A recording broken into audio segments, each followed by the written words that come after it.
Halo jemaat Tuhan, Sekolah Minggu Liburan kembali lagi pada tahun ini. Dengan program Sekolah Minggu Langsung via Google Meet, anak-anak dapat berinteraksi langsung satu sama lain. Setiap hari Minggu pada bulan Juni dan bulan Juli sesuai tanggal yang tertera, kita akan melakukan banyak aktivitas kreatif dan juga banyak permainan seru lainnya. Eits, jangan lupa akan ada hadiah menarik bagi anak yang rajin hadir setiap minggunya. Tunggu apa lagi? Segera hubungi Kak Yuli atau Kak Surta di nomor ini untuk info lebih lanjut. Kami tunggu kehadirannya. Tuhan memberkati.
Shalom, puji Tuhan saudara-saudaraku yang kekasih.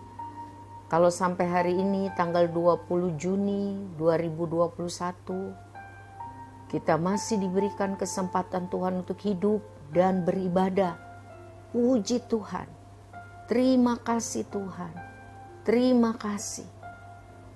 Semoga semua saudara sehat, kuat, semangat, dan bersuka cita karena Tuhan baik. Amin. Saya mengucapkan selamat hari ulang tahun kepada saudara-saudara yang berulang tahun minggu ini. Semoga saudara menghargai berkat Tuhan itu dengan hidup lebih mengasihi Tuhan. Tuhan masih punya rencana bagi saudara untuk hidup mempermuliakan Tuhan. Saudara, hari ini kita akan meneruskan mempelajari kitab Mazmur 51. Semoga saudara sungguh-sungguh rindu untuk mengerti dan melakukan firman Tuhan. Mari kita berdoa. Bapa, terima kasih. 1 minggu Tuhan sudah memelihara kami. Terima kasih, terima kasih, terima kasih.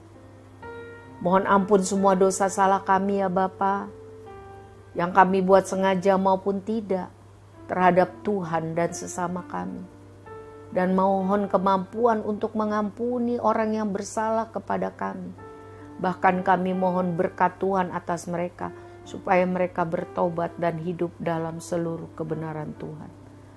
Hari ini kami mau mendengar firman-Mu, kami mau belajar firman-Mu dari Mazmur 51. Berkati kami Tuhan dengan urapan baru, dengan pengertian yang baru, sehingga kami mengerti dan dapat mempraktekkan dalam hidup kami sehari-hari. Kami sungguh minta di dalam nama Tuhan Yesus. Amin. Saudara, mari kita dengar dari Alkitab bersuara, Mazmur 51. Mari kita buka Alkitab kita dan kita mengikutinya dengan seksama. Tuhan Yesus memberkati kita semua. Amin.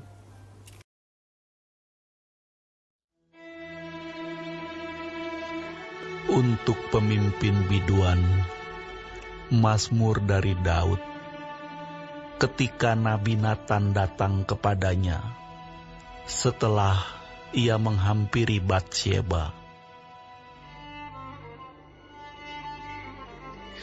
Kasihanilah aku, ya Allah, menurut kasih setiamu. Hapuskanlah pelanggaranku, menurut rahmat-Mu yang besar. Bersihkanlah aku seluruhnya dari kesalahanku, dan tahirkanlah aku dari dosaku. Sebab aku sendiri sadar akan pelanggaranku.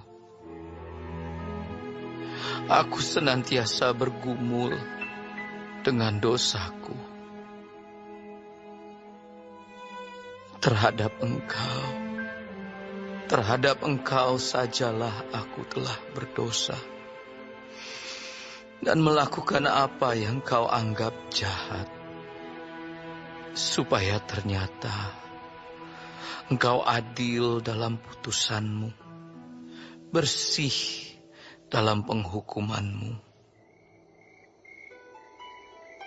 Sesungguhnya dalam kesalahan aku diperanakkan, dalam dosa aku dikandung ibuku. Sesungguhnya Engkau berkenan akan kebenaran dalam batin, dan dengan diam-diam Engkau memberitahukan hikmat kepadaku. Bersihkanlah aku daripada dosaku dengan hisop, maka aku menjadi tahir. Basuhlah aku, maka aku menjadi lebih putih dari salju. Biarlah aku mendengar kegirangan dan sukacita, biarlah tulang yang kau remukkan bersorak-sorak kembali. Sembunyikanlah wajah-Mu terhadap dosaku. Hapuskanlah segala kesalahanku. Jadikanlah hatiku tahir, ya Allah, dan perbaharuilah batinku dengan roh yang teguh. Janganlah membuang aku dari hadapan-Mu, dan janganlah mengambil roh-Mu yang kudus daripadaku. Bangkitkanlah kembali padaku kegirangan karena selamat yang daripadamu, dan lengkapilah aku dengan roh yang rela. Maka aku akan mengajarkan jalan-Mu kepada orang-orang yang melakukan pelanggaran, supaya orang-orang berdosa berbalik kepadamu. Lepaskanlah aku dari hutang darah, ya Allah, Allah keselamatanku. Maka lidahku akan bersorak-sorai memberitakan keadilan-Mu. Ya Tuhan, bukalah bibirku, supaya mulutku memberitakan puji-pujian kepadamu. Sebab Engkau tidak berkenan kepada korban sembelihan. Sekiranya aku persembahkan korban bakaran, Engkau tidak menyukainya. Korban sembelihan kepada Allah ialah jiwa yang hancur, hati yang patah dan remuk. Tidak akan Kau pandang hina, ya Allah. Lakukanlah kebaikan kepada Sion, menurut kerelaan hati-Mu. Bangunkanlah tembok-tembok Yerusalem. Maka Engkau akan berkenan kepada korban yang benar, korban bakaran, dan korban yang terbakar seluruhnya. Maka orang akan mengorbankan lembu jantan di atas mezbah-Mu.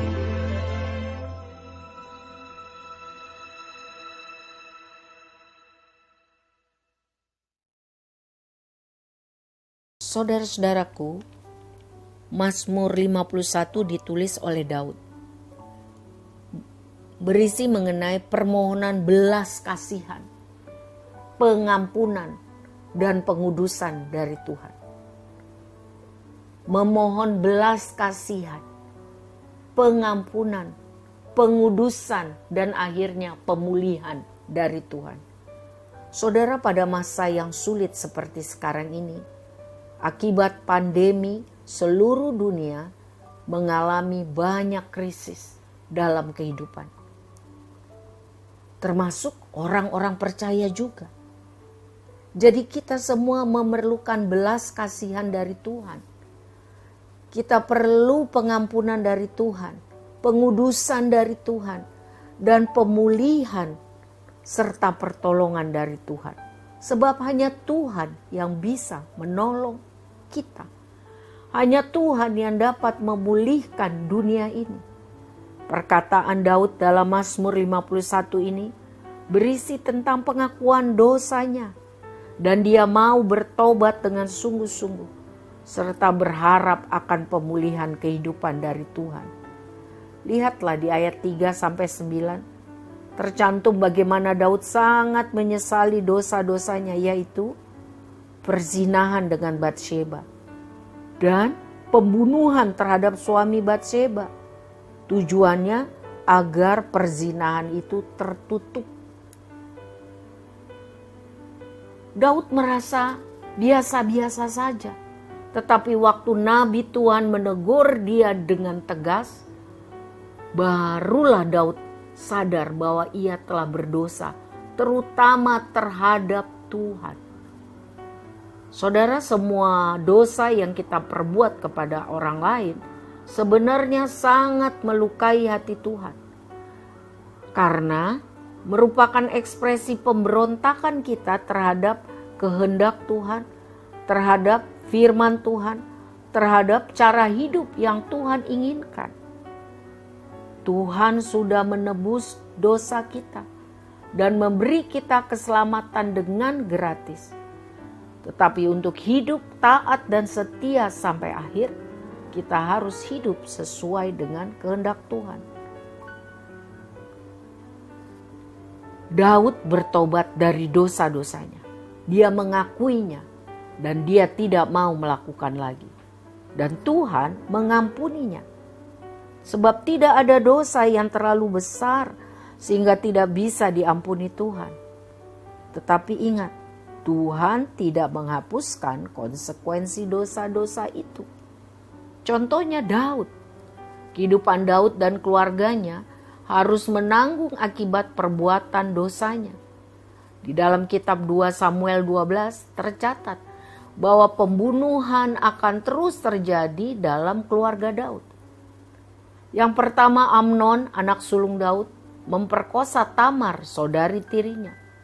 Dan akhirnya Amnon dibunuh oleh Absalom, anak Daud yang lain, sebagai pembalasannya. Yang kedua, Absalom memberontak terhadap ayahnya Daud. Meniduri 10 gundik ayahnya di kemah yang dia dirikan sendiri di atas atap istana. Kesombongannya menyebabkan kematiannya. Yang ketiga, anak Daud yang lain bernama Adonia. Tercatat sangat tampan tapi tidak pernah didisiplin. Mungkin Daud sibuk. Mungkin terlalu banyak istri, terlalu banyak anak.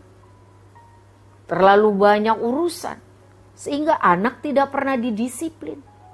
Akhirnya Adonia mengangkat dirinya sebagai raja sebelum ayahnya Daud meninggal tanpa izin ayahnya Daud. Akhirnya Adonia dibunuh oleh suruhan Salomo. Yang keempat, anak laki-laki Daud hasil perzinahan dengan Batseba mati. Walaupun Daud sudah berdoa dan berpuasa, tapi dia harus menanggung konsekuensi dosa tersebut. Tuhan benci terhadap dosa, tetapi Tuhan cinta semua orang. Yang kelima, Salomo. Dia menjadi raja Israel berikutnya, pengganti Daud. Dia memulai dengan baik, tapi dia mengakhiri dengan buruk. Karena ia tidak taat pada firman Tuhan, ada aturan-aturan yang dia langgar. Seorang raja Israel, jelas firman Tuhan katakan, ada aturannya. Dan dia melanggar semua. Antara lain banyak istri. Akibatnya waktu dia tua, dia tidak bisa setia kepada Tuhan. Dia mengalami kejatuhan secara rohani. Jadi saudaraku, konsekuensi dosa itu sangat mengerikan, menyakitkan, dan menyedihkan. Sebab itu janganlah kita berbuat dosa. Ayat 7 mencatat, sesungguhnya dalam kesalahan aku diperanakan, dalam dosa aku dikandung ibuku. Saudara, karena kita manusia dilahirkan sebagai orang berdosa, kecenderungan hati kita egois atau mau menyenangkan diri sendiri. Dan bukan hidup untuk menyenangkan hati Tuhan. Seperti Daud yang mengikuti keinginan hatinya. Mengambil istri Uria, orang yang sangat setia pada perintahnya. Dan membuat skenario agar Uria segera tewas. Itulah manusia, egois. Sebab itu mari kita semua harus sadar hal ini. Kita harus sungguh-sungguh ingin rindu menyenangkan hati Tuhan. Kita harus minta Tuhan menyucikan, membersihkan, memperbarui hati dan pikiran, keinginan dan perbuatan kita. Ayat 12 mencatat, jadikanlah hatiku tahir ya Allah. Perbaharuilah batinku dengan roh yang teguh. Saudara, kita harus selalu meminta Tuhan memberikan batin, hati, dan roh yang suci, agar keinginan dosa tidak menguasai kita, sehingga menyebabkan kita terpisah dari Tuhan. Saudara-saudaraku, kita perlu meminta bantuan Roh Kudus setiap saat untuk mampu belajar, untuk mampu berjuang, bertekun, sehingga bisa menghasilkan penguasaan diri. Daud tidak menguasai dirinya, sehingga dia jatuh dalam dosa, dan konsekuensinya berat, menyakitkan, dan menyedihkan. Kita perlu menguasai diri, ya. Tetapi buah roh ialah kasih, sukacita, damai sejahtera, kesabaran, kemurahan, kebaikan, kesetiaan, kelemah lembutan, penguasaan diri. Tidak ada hukum yang menentang hal-hal itu. Lihatlah, bacalah dari Galatia 5 ayat 22 sampai 23.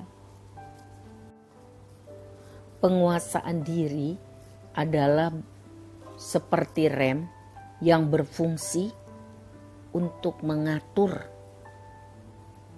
di dalam perjalanan hidup kita agar tidak bablas. Ada pengendalian, ada rem. Itu disebut penguasaan diri. Apa saja yang perlu kita kuasai.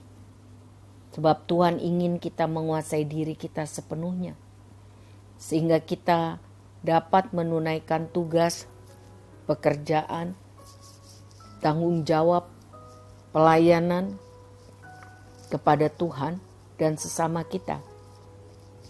2 Timotius 4 ayat 5 mencatat, tetapi kuasailah dirimu dalam segala hal.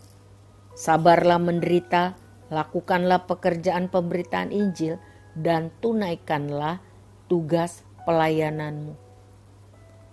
Tuhan mau kita mempersembahkan seluruh anggota tubuh kita menjadi alat di dalam tangan Tuhan untuk dapat menyampaikan kasih Tuhan kepada orang-orang yang terhilang. Tuhan mau untuk kita tidak menyerahkan anggota tubuh kita kepada dosa, tetapi menyerahkan diri kita kepada Tuhan sebagai orang-orang yang dahulu sudah mati di dalam dosa, tetapi yang sekarang hidup. Sebab itu dalam Roma 6 ayat 13 dicatat, serahkanlah anggota-anggota tubuhmu kepada Allah untuk menjadi senjata-senjata kebenaran. Ada 4 hal penting yang perlu kita kuasai. Yang pertama, menguasai lidah. Lidah adalah bagian tubuh yang kecil tetapi sangat sulit dikendalikan atau dikuasai. Firman Tuhan mengatakan jika seseorang bisa mengendalikan lidahnya, maka ia adalah orang yang sempurna dan dapat juga mengendalikan tubuhnya. Tuhan Yesus sendiri mengatakan mengenai masalah lidah, itu menyangkut masalah hati. Karena apa yang diucapkan mulut meluap dari hati. Orang yang dapat mengendalikan lidahnya adalah orang yang mempunyai perbendaharaan yang baik di dalam hatinya. Saudara-saudara, selain menguasai lidah, kita perlu juga menguasai mata. Menguasai mata. Firman Tuhan mengajar kepada kita di dalam Matius 6 ayat 22 sampai 23. Kata Yesus, mata adalah pelita tubuh. Jika matamu baik, teranglah seluruh tubuhmu. Jika matamu jahat, gelaplah seluruh tubuhmu. Jadi jika terang yang ada padamu gelap, betapa gelapnya kegelapan itu. Saudara, kita harus belajar mengendalikan mata kita Karena banyak hal yang menggoda untuk kita jatuh sehingga kita tidak melakukan kehendak Tuhan. Dan akibatnya kita berdosa. Dan akibatnya persoalan, masalah dan masalah. Apa saja yang harus kita kendalikan?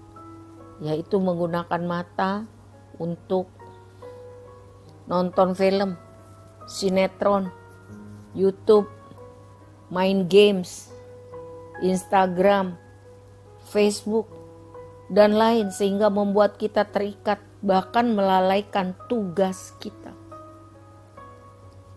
Mata juga harus dikendalikan untuk berbelanja, untuk melihat lawan jenis.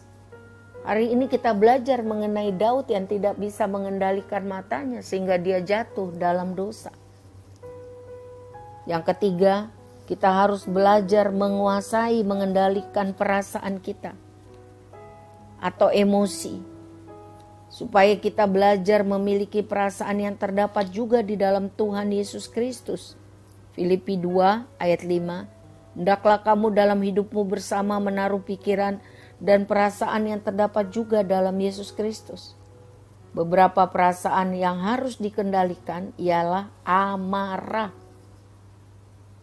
iri hati, ketidaksabaran. Firman Tuhan mengatakan bahwa sabar adalah salah satu wujud pernyataan kasih. 1 Korintus 13 ayat 4. Kita perlu belajar sabar. Karena kesabaran merupakan kualitas rohani.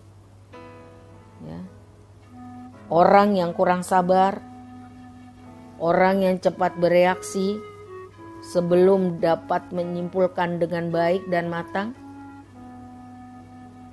akan mengalami banyak persoalan.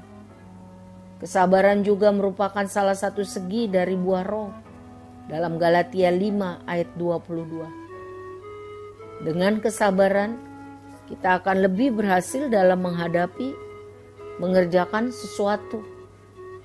Amsal 16 ayat 32 mencatat, orang yang sabar melebihi seorang pahlawan. Orang yang menguasai dirinya melebihi orang yang merebut kota.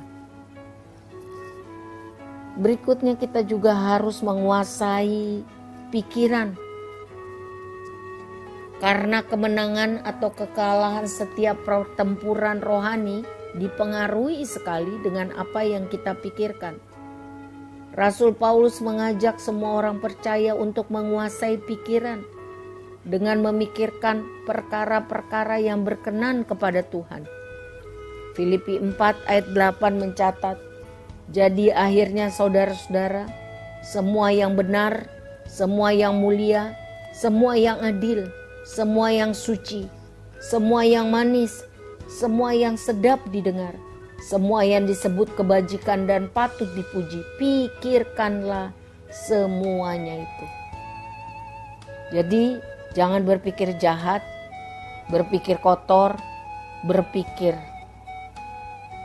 serakah, berpikir yang tidak berkenan di hadapan Tuhan. Kita harus buang itu. Dan biarlah Roh Kudus memimpin hidup kita. Saudara-saudara, Tuhan tidak pernah menolak orang yang datang kepadanya dengan hati yang hancur dan mau bertobat dengan sungguh. Tuhan senang dan menyambut dengan hangat setiap orang sesat yang mau datang kepadanya, dan ia sanggup memulihkan. Yakobus 5 ayat 16b mencatat, doa orang yang benar bila dengan yakin didoakan sangat besar kuasanya. Hanya Tuhan yang dapat memulihkan keadaan kita. Walaupun dunia ini semakin sulit, Tuhan sanggup memberi kepada kita kasih karunia, lepas kasih karunia. Sebab itu saudara, mari kita sungguh-sungguh meminta pertolongan Tuhan, pemulihan, pengampunan dari Tuhan lewat doa. Kita tidak bisa berbuat banyak, kita sangat terbatas, tetapi kita bisa berdoa. Dan Tuhan bisa bekerja melalui doa orang yang benar, orang yang dibenarkan, orang yang mau bertobat. Dan doa itu harus yakin, maka sangat besar kuasanya. Mari kita mohon belas kasihan dan pengampunan Tuhan, agar Tuhan menguduskan dan memulihkan hidup kita, hidup keluarga kita, hidup keluarga besar kita, hidup komunitas gereja Tuhan, bangsa dan negara kita. Pada masa yang sulit ini, kita harus banyak berdoa, karena hanya Tuhan yang sanggup tolong kita. Jadi, mari saudara, carilah Tuhan sementara Tuhan masih berkenan ditemui. Carilah Tuhan, maka kita akan beroleh kehidupan.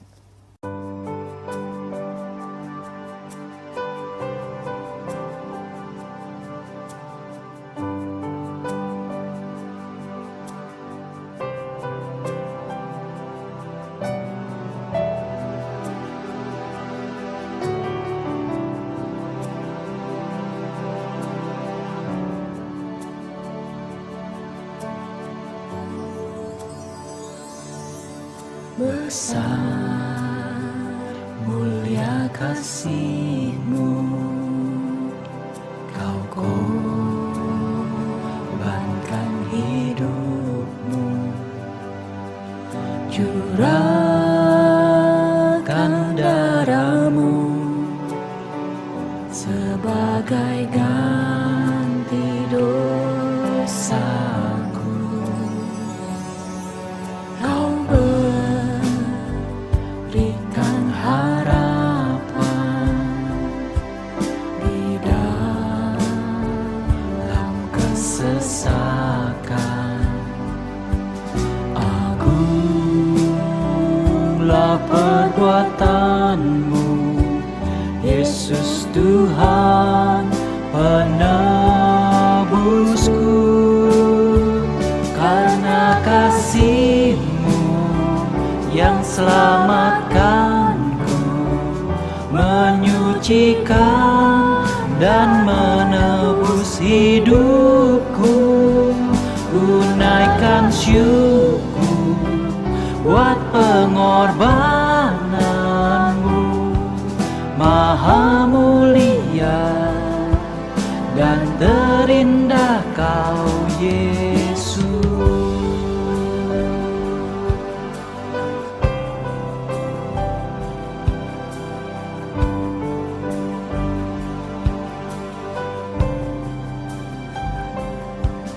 Kau berikan harapan di dalam kesesakan.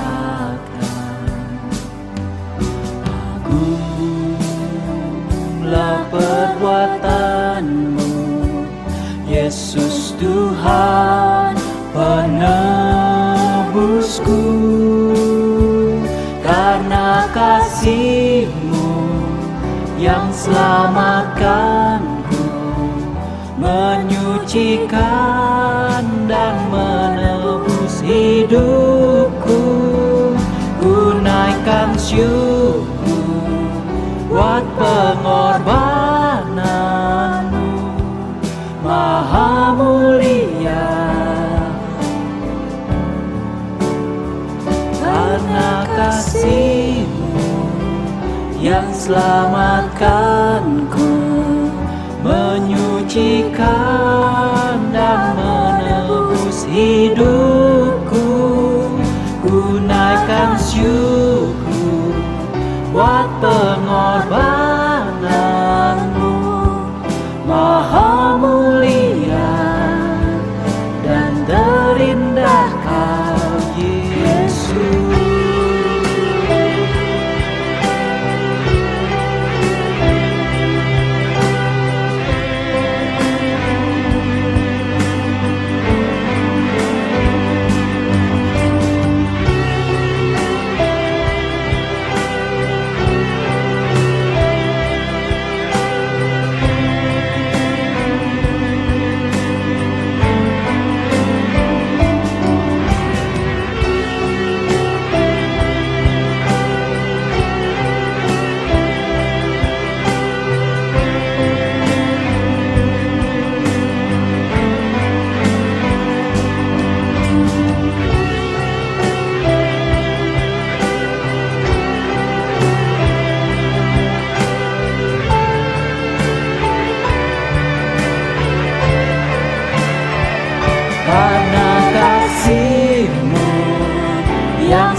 menyucikan dan menebus hidupku. Ku naikkan syukur buat pengorbananmu, Maha mulia. Karena kasih-Mu yang selamatkanku, menyucikan dan menebus hidupku. Ku naikkan syukur buat pengorbananmu, Maha mulia dan terindah Kau Yesus.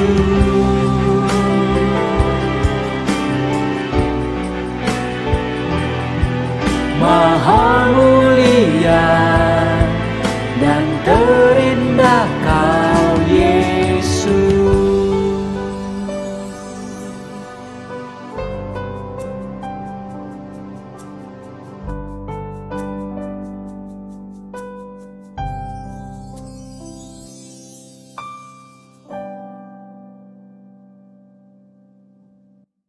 Mari kita berdoa. Bapa kami yang baik, kami bersyukur untuk firman Tuhan yang kami pelajari ini. Sebab hanya Tuhan yang dapat menolong kami. Tidak ada yang lain. Dan kami sadari bahwa kami harus sungguh-sungguh memohon belas kasihan Tuhan. Sebab pengampunan, pengudusan, dan pemulihan hanya datang dari Tuhan. Tuhan tahu kehidupan kami. Tuhan tolong kami supaya kami lebih dekat kepadamu dan mengalami kekuatan baru. Sehingga tidak ada yang menjadi putus asa, menjadi lemah dan tidak berpengharapan.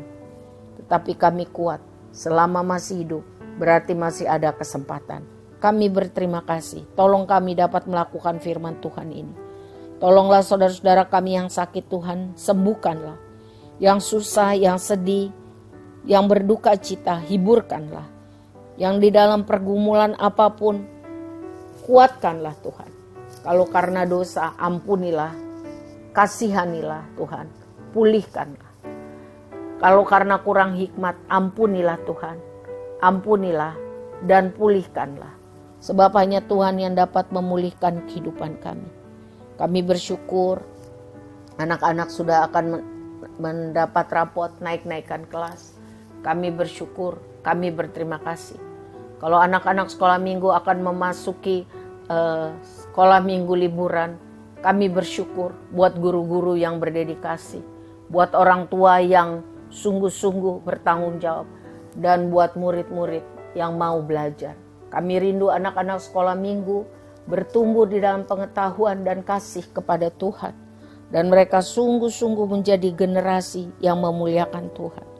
Bapa, kami mengundang Tuhan untuk menguasai hidup kami setiap hari, secara pribadi, secara keluarga, dan seluruh jemaat Tuhan. Biarlah kami sungguh-sungguh hidupi firman Tuhan. Walaupun apapun yang terjadi, kami tetap percaya Tuhan baik. Tuhan pasti menolong kami. Tuhan pasti memulihkan keadaan kami. Jadi kami sungguh-sungguh erat berdoa, sungguh-sungguh setiap hari. Karena hanya Tuhan yang sanggup tolong kami. Kami mohon belas kasihan dan pengampunan Tuhan untuk bangsa kami, untuk negeri kami, untuk para pemimpin kami. Ampunilah Tuhan, pulihkanlah, berikanlah rasa hormat dan takut akan Tuhan. Berikanlah hikmat untuk mengelola kehidupan dan negeri kami. Berilah keselamatan, berilah keamanan dan kesejahteraan. Kami mohon Tuhan, karena hanya Tuhan yang dapat memberikan itu semua. Biarlah kiranya Tuhan memberkati anak-anak Tuhan. Baik itu dari sekolah minggu, anak remaja, pemuda, kaum wanita, dan kaum pria. Semua hamba-hamba Tuhan yang terlibat di dalam pekerjaan Tuhan. Sehingga ibadah ini dapat terrealisir. Mohon berkat Tuhan, berkat rohani dan berkat jasmani. Akhirnya kami serahkan hidup kami, rencana dan kegiatan minggu yang akan datang di dalam tangan kasih setia Tuhan. Kepada Tuhan kami berharap. Di dalam nama Bapa, Anak, dan Roh Kudus. Mari kita angkat tangan kita dan imani doa ini. Kasih Allah Bapa yang sempurna, yang lebih daripada apa yang dapat kita pikirkan. Dia mengasihi kita dengan kasih yang kekal. Cinta kasih Tuhan Yesus yang menyucikan, mengampuni dosa kita, memulihkan hidup kita, itu ada bagi kita. Tuhan menganggap hidup kita berharga, syukur kepadanya. Dan persekutuan yang manis dengan Roh Kudus setiap hari memberi kita hidup lebih hari lebih mengasihi Tuhan, lebih dekat kepada Tuhan, lebih menghargai Tuhan. Dan firman Tuhan yang kita pelajari hari ini akan kita lakukan dalam kita hidup sehari-hari. Akhirnya kita akan masuki minggu yang baru untuk melakukan yang terbaik bagi kemuliaan Tuhan. Di dalam nama Bapa, Anak dan Roh Kudus, mari kita katakan amin. Tuhan memberkati saudara semua, tetap sehat, semangat, dan hidup memuliakan Tuhan. Amin.